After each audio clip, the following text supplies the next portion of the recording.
আপনারা দেখছেন news now, খবরের নতুন ভাষা।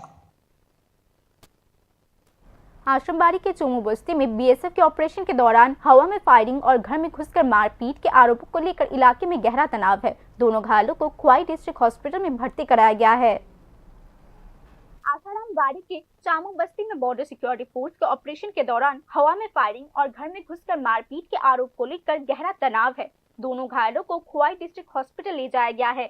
शिकायत के मुताबिक बीएसएफ के कंपनी कमांडेंट अनिल कुमार ने दोपहर में चोमू बस्ती इलाके में रहने वाले शुभंकर देव के साथ मारपीट की।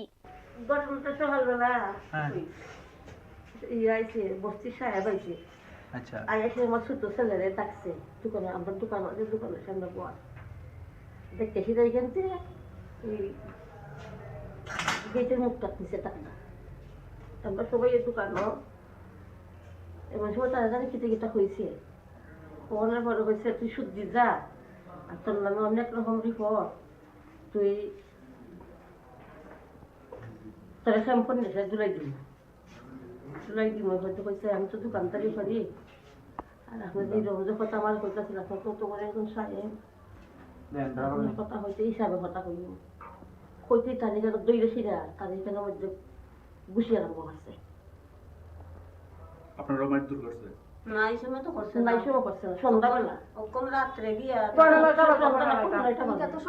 কারা কারা কারা আইছিল আপনাদের মারধর কারা করছে? বিএসএফ সাহেব। কোন জায়গার বিএসএফ? সামবস্তি। নাম জানেন নি তাহলে যে আইছিল? নামটা আমি জানি না, কিন্তু অন্যরা কত নম্বর ব্যাটালিয়ন জানেন নি? অসুবিধা হচ্ছে না তো? সিমে জানবো সিমে না না এটা নামটা সমান না। আপনারা মারধর করছে না? আপনারা মারধর করছে? সাহেব মারছে। রান্না কাঞ্চিলের বউ এই গান আছে। একজন প্রেগন্যান্ট মহিলাকে দেখলাম মারধর করছে। ওইটা আমার ছেলের বউ সইতে পারে না, কাটু ফলাইছে। গুলি করছে কি? গুলি করছে বাড়ি করে রাখে। প্রথম বাড়ি করে রাখে। গুলি করছে দাঁত দিয়া নি দরজা করছে। এটা 10-12 জন গেছে গাড়ি লইয়া। परिवार ने आरोप लगाया कि शाम को 10 से 15 बीएसएफ जवान घर के सामने आए और हवा में फायरिंग करते हुए घर में घुस गए। परिवार ने आरोप लगाया कि जब गोलियों की आवाज सुनकर उनकी मां नमिता दी बाहर गई तो बीएसएफ ने उनके हाथ से टॉर्च छीनकर उनके सर में मार दिया।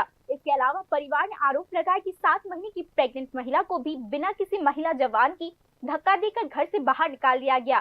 চিকিৎসার লেগে আসার পরে আমি কেন ডাক্তার এখানে এসে পরে দেখা যায় আমার বাড়ি থেকে ফোন আইছে BSF company commander Anil Kumar से हमारे बाड़ीते प्राय 10 घटना के बाद इलाके में सनसनी और गुस्सा फैल चुका है। गांव वालों ने घटना की निष्पक्ष और पूरी जांच की मांग की। हालांकि बॉर्डर पर गैर कानूनी गतिविधियों को रोकना फोर्स का काम है, लेकिन स्थानीय लोगों ने ऑपरेशन के तरीकों पर सवाल उठाया है। हालांकि इस मामले पर आशारामबाड़ी कैंप में बीएसएफ अधिकारियों की तरफ से अभी तक कोई ऑफिशियल जवाब नहीं आया है, लेकिन प्रशासन हालात पर नजर रखे हुए है। Bureau report news now.